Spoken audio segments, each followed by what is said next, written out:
Olá, saudações a todos. Dando continuidade então aos nossos estudos, agora a nossa aula de geomorfologia, vamos trabalhar a maneira como nós entendemos a produção do relevo na superfície terrestre na atualidade. Didaticamente, para nós entendermos essa formação do relevo, a produção do relevo é dividida a partir de dois grandes campos de forças atuantes: as forças internas ou endógenas ou estruturais e as forças externas ou modeladoras do relevo. As forças internas são forças oriundas do manto terrestre, das correntes de convecção do manto terrestre que transferem calor das camadas mais profundas para as camadas mais superficiais do manto e atuam na crosta terrestre e atuam na produção do relevo terrestre.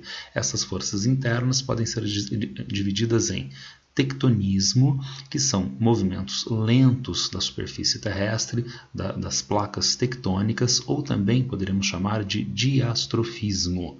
Estes movimentos, por sua vez, se dividem em dois tipos: movimentos orogenéticos e movimentos epirogenéticos. Os movimentos orogenéticos são pressões horizontais. Essas pressões horizontais, atuando em rochas de relativa plasticidade, produzem dobras. Vejam as ondulações do terreno que aparecem aqui na nossa gravura, no nosso esquema. As áreas elevadas com o nome de anticlina, anticlinal, as partes baixas, sinclinal.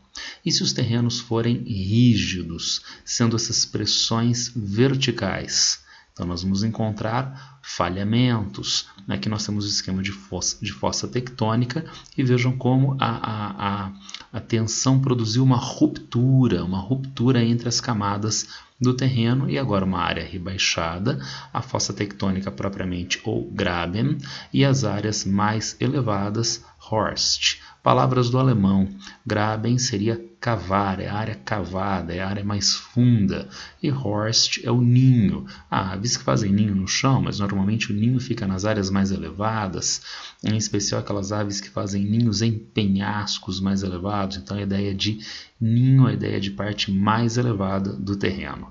Então, os movimentos tectônicos se introduzem entre os agentes internos do relevo e, além deles, aparecem os abalos sísmicos, os terremotos e a atividade vulcânica. Dada a produção dessas formas de relevo, nós encontramos agora o seu modelamento pelos agentes externos do relevo. Entre eles aparece o intemperismo.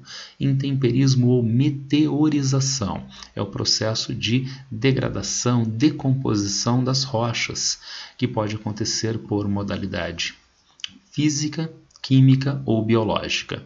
O intemperismo físico é a degradação propriamente, não é? Quando a rocha está submetida a tensões ligadas a forças, a uma ação mecânica, ou também por dilatação e compressão por variação de temperatura. A rocha está exposta numa área, por exemplo, desértica intertropical. E nessas áreas, durante o dia as temperaturas são muito elevadas, durante a noite as temperaturas são muito baixas. A dilatação diurna da rocha, a contração noturna da rocha, faz com que os pontos, as áreas do interior da rocha que tenham menor resistência a essa atração, venham a se romper, fazendo com que haja então degradação da rocha. A degradação também pode ocorrer por pressão, por ação mecânica, por ação mecânica do vento, da água, de outros agentes na superfície. Esse intemperismo é chamado então de físico. Quando o processo de meteorização ocorre por decomposição, nós temos o intemperismo químico, sendo que a água é o principal agente de intemperismo químico na superfície terrestre junto às rochas. Por sinal, o intemperismo químico é muito mais eficiente na degradação da rocha do que o intemperismo físico e, consequentemente, nós podemos antever solos que são mais profundos nas regiões intertropicais de maior pluviosidade comparativamente a solos de regiões desérticas onde o intemperismo químico, consequentemente, não atua tão eficientemente. a rocha desgastada, então nós podemos ter o processo erosivo atuando na região, que seria, grosso modo, a perda de terrenos. Essa perda de terrenos leva ao transporte pelo vento, pela água, águas correntes superficiais, pelas marés, pela ação de correntes marítimas, o transporte para outras regiões. Quando esses agentes perdem capacidade de transporte, os sedimentos são acumulados, é o processo de sedimentação. Daí nós teremos os agentes internos que produzem as formas de relevo, são estruturais, e os agentes externos que modelam, que vão esculpir essas formas de relevo ligados aos agentes que são ligados ao clima na superfície terrestre. Aqui aparece uma questãozinha no nosso material, e o que diz a questão? O relevo terrestre é composto por diversas fisionomias ou irregularidades, planícies, planaltos, depressões, montanhas, etc. Explique como são geradas tais fisionomias ou irregularidades. É uma questão muito ampla, como é produzido o relevo terrestre. Então, de que maneira nós podemos sistematizar uma resposta? Claro, com o nosso slide anterior. Então, o relevo é produzido a partir dos agentes internos e externos do relevo. Explicando a ação desses agentes internos e externos, nós contemplamos as demandas da questão. Vejamos. As formas de relevo são resultantes dos processos responsáveis pela dinâmica da crosta terrestre, onde os agentes endógenos, como o vulcanismo, os abalos sísmicos e o tectonismo, criam sua estrutura, e os exógenos, caracterizados pelos diferentes agentes de erosão, esculpem ou modelam o relevo. Poderíamos ainda destacar que esses agentes deslocam esses sedimentos, acumulam sedimentos em outras regiões, como nós vamos ver logo na sequência da apresentação.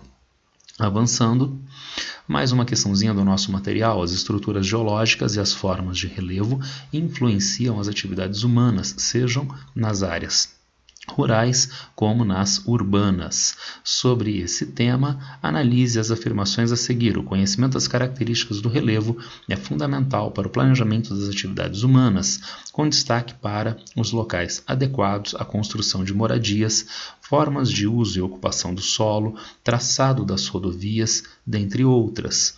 Não vejo nenhum problema no nosso item A. É fundamental conhecer o relevo para viabilizar o uso, o assentamento humano sobre as diferentes regiões. Vamos então validar. O relevo é resultante da ação conjunta dos agentes internos ou endógenos impulsionados por forças tectônicas e agentes externos ou exógenos, também chamados de modeladores. Agentes internos e agentes externos do relevo, como nós vimos no primeiro slide. Validamos. O intemperismo é uma fase dos agentes externos que provoca a desagregação, intemperismo químico, e a decomposição, intemperismo físico, sendo que, na segunda, o fator principal é a variação da temperatura.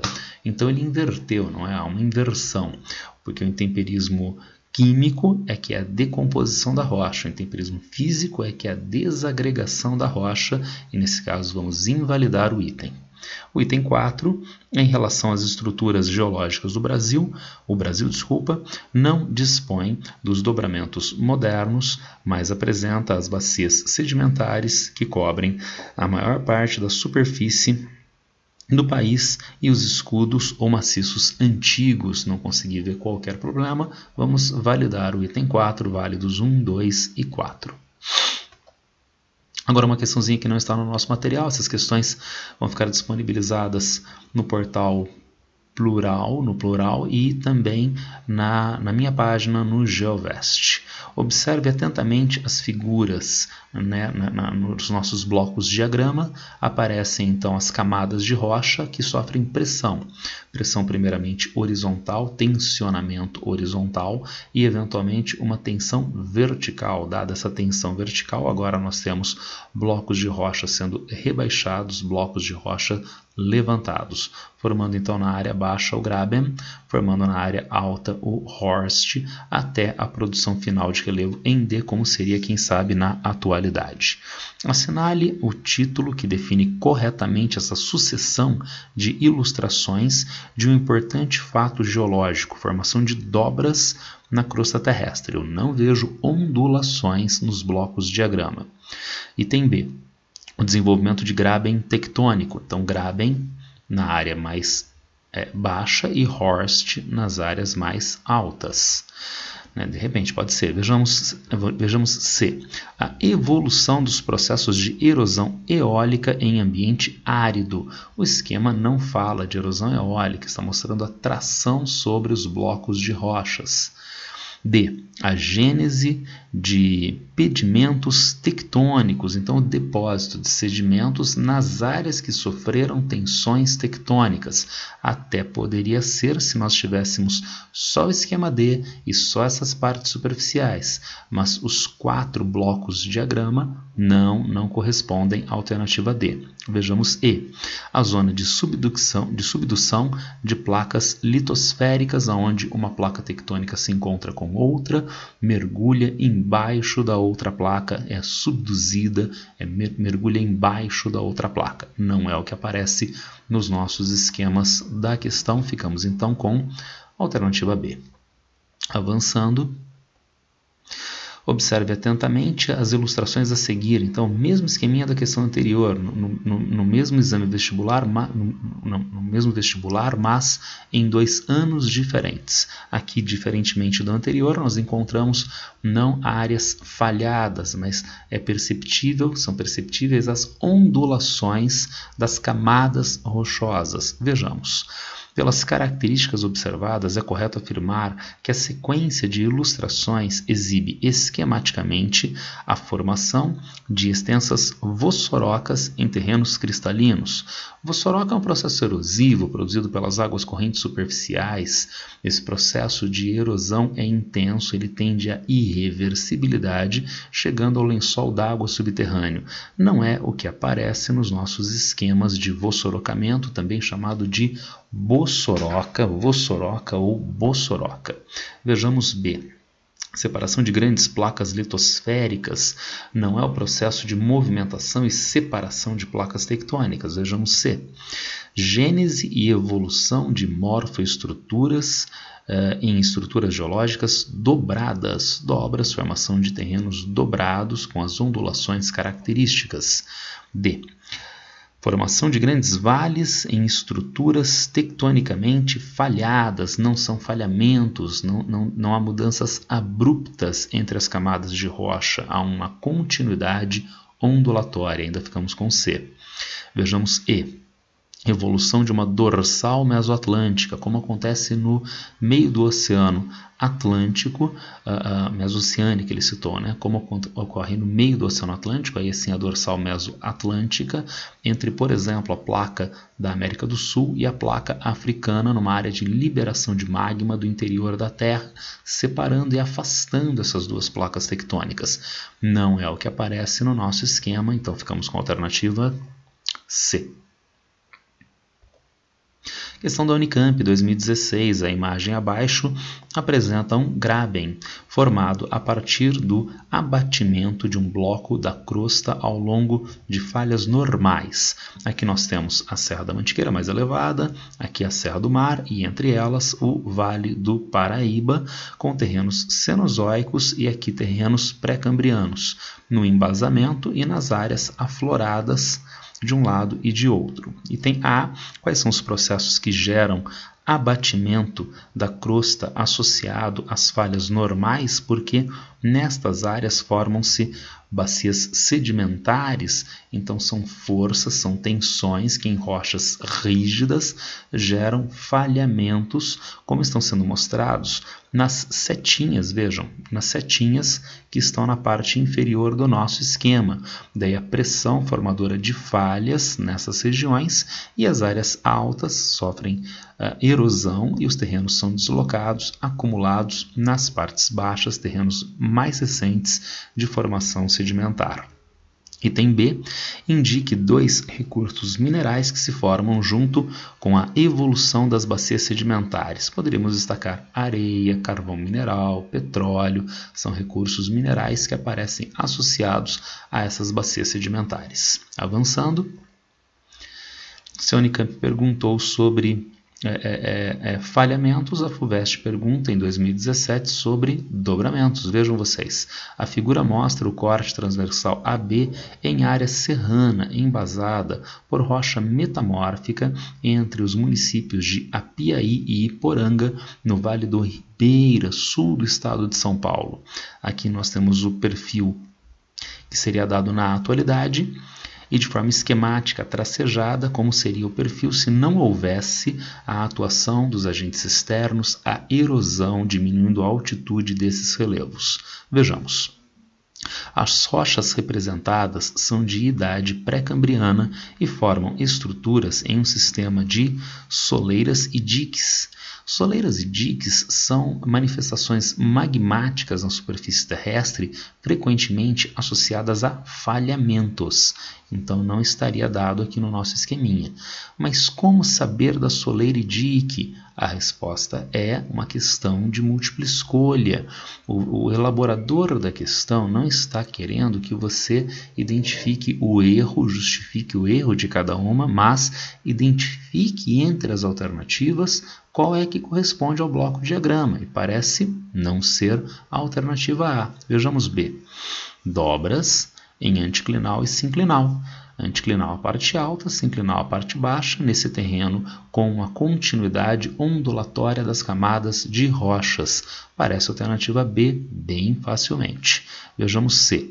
Plataformas em bacias sedimentares. Não corresponde ao nosso esquema, que se aproxima mais das dobras. Intrusões e extrusões magmáticas, quando ocorre em profundidade e eventualmente aflora a superfície, uma intrusão magmática. Quando ela extravasa e se solidifica na superfície, extrusão magmática. E, finalmente, falhas verticais e horizontais não são terrenos falhados, há uma continuidade entre as camadas rochosas, os terrenos são dobrados, como na alternativa B de bola. Alternativa B.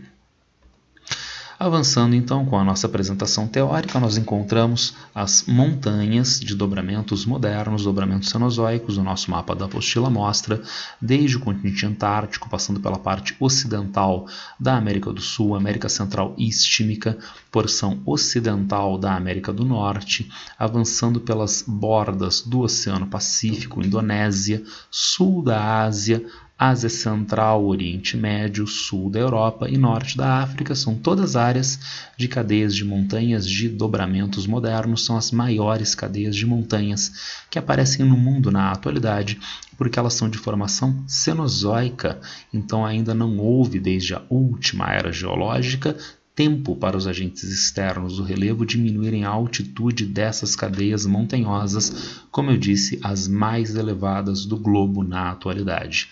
Vejam que no nosso mapa de placas tectônicas há uma relativa coincidência entre os dobramentos modernos e as placas tectônicas, como por exemplo aqui, placa da América do Sul e placa de Nazca, placa da América do Norte e placa do Pacífico, e assim sucessivamente nas áreas de ocorrência de dobramentos modernos. E como esses terrenos são relativamente jovens, estão em processo de formação, então esses terrenos são marcados pela instabilidade geológica. Nesses terrenos é onde nós encontramos os abalos sísmicos de maior intensidade. Nesses terrenos nós encontramos vulcanismo de grande intensidade. Lembrando que o vulcanismo se define como a liberação de material quente do interior da Terra, que pode ser na forma rochosa, na forma gasosa e na forma de vapor. Sai, por exemplo, pedra-pome, né, das atividades vulcânicas, é material rochoso, além de vapor, além de gases quentes que são expelidos do interior da Terra, e lava. Lembrem-se, lava normalmente a gente cita para a superfície terrestre e magma para o interior da Terra. Opa, questãozinha do nosso material que diz, no cartograma abaixo, as áreas escuras representam as maiores elevações da Terra formadas a partir de movimentos orogenéticos, como nós vimos no primeiro slide, orogênese, no período terciário, era cenozoica, cuja ação dos agentes erosivos ainda não foi suficiente para provocar grandes desgastes. Temos então as áreas de dobramentos mostrados no nosso mapa anterior. Tais estruturas são, muito facilmente, dobramentos modernos da alternativa C de Cebolinha. Avançando, questão da Unesp 2011, analise o mapa. Temos então o chamado Círculo de Fogo do Pacífico, não é? A área de encontro de placas tectônicas que cerca o Oceano Pacífico, a região de maior intensidade geológica, de fenômenos geológicos, né, de abalos sísmicos e vulcanismos no mundo na atualidade.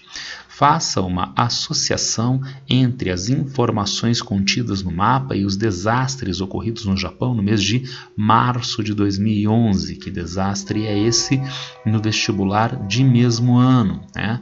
Nós temos o episódio do levantamento do assoalho oceânico que gerou um terremoto de magnitude 9.1, se eu não me engano, e, consequentemente, desde essas áreas oceânicas, uma onda de grandes proporções que atingiu o litoral norte do Japão, causando enorme devastação e, inclusive, danificando as centrais elétricas nucleares em Fukushima com liberação de material radioativo. Então, faço uma associação entre as informações contidas no mapa e o desastre ocorrido no Japão.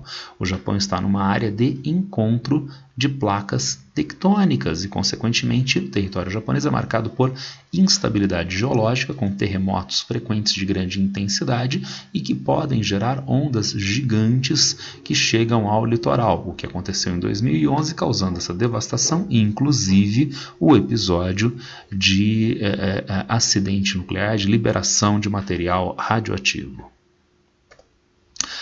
Unidades do relevo, ainda nas nossas montanhas, só que agora montanhas de planaltos erodidos. São dobramentos, mas não como os que nós vimos anteriormente, cenozoicos tão elevados. São dobramentos antigos, pré-cambrianos, e, portanto, já houve muito tempo para que esses dobramentos fossem rebaixados pelos agentes externos do relevo. Encontramos na região sul, na região sudeste do Brasil, manifestações destes dobramentos antigos no relevo aqui denominado mares de morros ou relevos mameloares. Do alto de uma montanha mais elevada, olhando para o horizonte, as ondulações suaves, mais ou menos homogêneas, parecem ondas, e daí a denominação mares de morros, relevos também mameloares.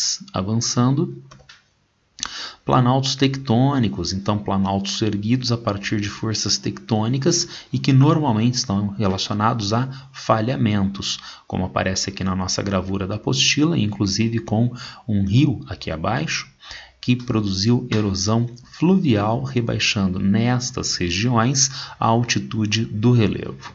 Avançando, planaltos vulcânicos são extrusões magmáticas de grande extensão que acabam criando estas áreas mais elevadas, essas áreas sujeitas a processos erosivos, como acontece também aqui na porção ocidental do estado de São Paulo, com extensas áreas de planaltos vulcânicos no oeste paulista. Avançando com os nossos esquemas, planícies litorâneas, diferente do planalto, onde predominam processos erosivos, na área litorânea de planícies predominam processos de acumulação. E neste caso, a acumulação é originária do oceano, acumulação marinha, e também das áreas continentais mais elevadas que despejam sedimentos nestas áreas de limite com o oceano.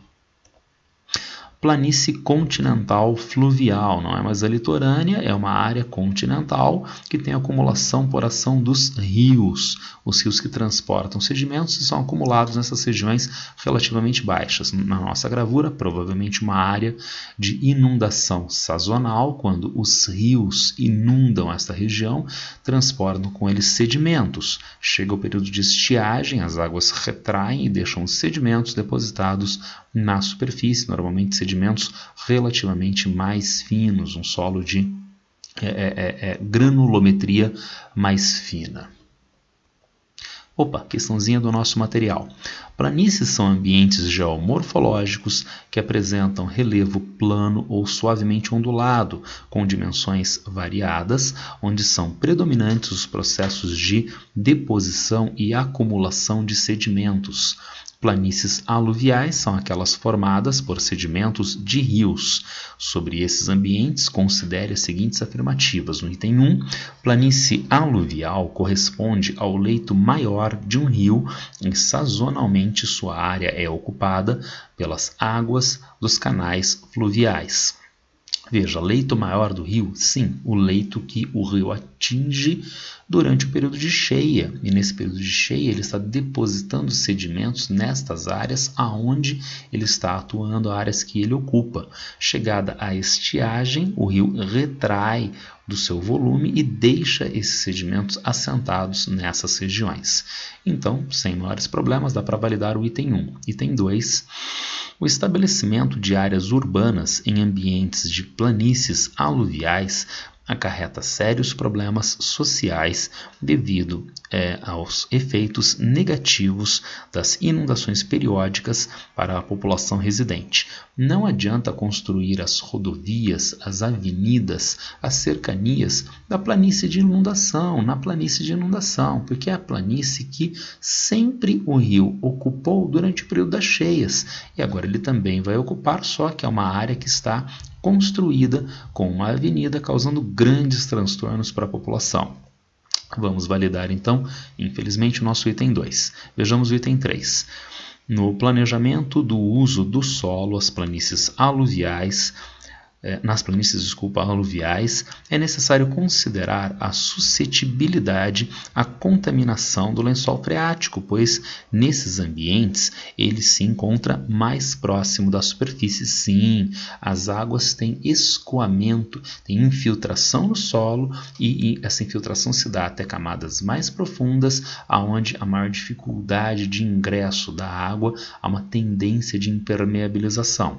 Desde essas áreas e ainda por ação da gravidade, a água também tem fluidez por dentro do solo, tem fluidez subterrânea em direção a outras áreas mais baixas, sendo que em algumas delas há afloramento desta água à superfície com olhos d'água, com riachos, com cursos d'água, com rios. E, portanto, aonde há cursos d'água, nós podemos ter o lençol d'água subterrâneo mais próximo da superfície, uma ação incalculada, uma ação mais predatória do homem na superfície pode contaminar estas águas subterrâneas. Vamos validar o item 3. Finalmente, o item 4. As cidades localizadas em planícies aluviais, ao contrário daquelas localizadas em ambientes sem risco de enchentes, exigem processos de planejamento como os planos de uso e ocupação do solo. Será que só as de planícies aluviais precisam desses planos de uso e ocupação do solo? Não. Todas as cidades demandam, porque as enchentes, alagamentos não são os únicos problemas ligados à ocupação do solo geomorfologicamente. Deslizamentos de encostas, por exemplo, que demandam uma determinada forma de planejamento de uso e ocupação do solo. Ainda nas nossas questões do material, nós temos o esquema que mostra uma bacia hidrográfica com duas áreas destacadas, 1 e 2. Considerando os rios como agentes modeladores do relevo terrestre, identifique os processos predominantes em 1 e 2. A seguir, explique como ocorrem suas respectivas ações no relevo. Em 1, nós temos uma área mais elevada, de terreno mais íngreme, onde as águas superficiais correm mais rapidamente, tem uma capacidade erosiva maior, a desgaste das rochas e transporte dos sedimentos em direção às partes mais baixas, onde o rio tem uma menor velocidade de águas e perde capacidade de transporte dos sedimentos. Esses sedimentos, então, são acumulados nesta parte da bacia, na dita foz da bacia. Ainda agora com as nossas unidades de planícies continentais, planície acumulativa, é uma planície continental, mas não tem permanentemente rios às cercanias. Então a ação do vento, a ação da chuva com águas correntes superficiais acumula terrenos nessas regiões. E, finalmente, a bacia acumulativa glacial. A acumulação de sedimentos ocorre junto à expansão das geleiras, normalmente em áreas de latitudes mais elevadas, com a presença deste fenômeno de glaciares. Foi isso então por hoje, a nossa apresentação de geomorfologia. Eu espero que tenha ficado claro. As questões extras estão no GeoVest e no site Plural. Eu espero que vocês possam fazer. Havendo alguma dúvida, pergunta, claro, podem me acionar através do Facebook, através do Instagram, Facebook André Gel, Instagram André Gel também, e daí vocês podem fazer essas perguntas e a gente troca uma ideia, tá certo? Então, uma boa sorte a todos e até mais.